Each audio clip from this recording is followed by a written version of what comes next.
Good morning guys! For today's video, ito pauwi na ako. Lakad lang ulit para exercise na rin. Ang daming puno dito guys.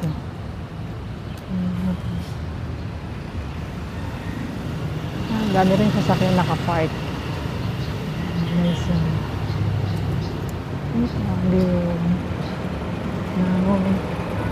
daan pa uwi sa amin. Ayan, may mga bahay pa dito. Yung mga lumang pa mo dito. Tapos dyan banda meron dyan laging pinagsushootingan. May nagsushooting. Yung bahay dyan. Sa loob. Ito namin nakita si Nova Villa.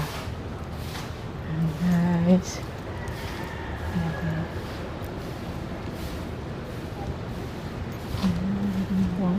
Daan ko pa uwi. May kawayan pa dito guys. May langka. Ano, alagaw. Or pansaw. Ang laki na ng puno. So, kawayan. Chinese bamboo.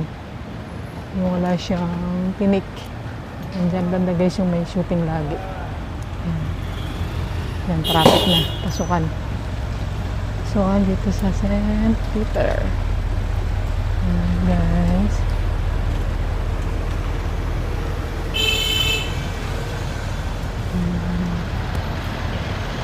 Traffic na dito.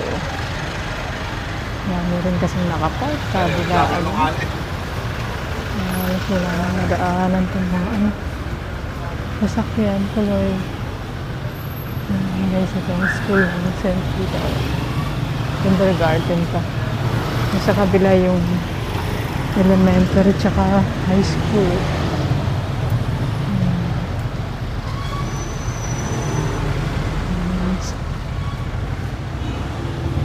Medyo makulimlim ang panahon ngayon guys, pero sana huwag na uulan kasi kawawa naman yung mga bata pag na timing na naman na uwian. Babasa na naman kasi nababahaan pa guys. Sapatos na, halos maghapon nakasapatos tapos mababasa yun pa. Napaawa din mga bata. Pwede na rin mga teachers, mga parents. Nakakatakot kasi guys yung leptospirosis.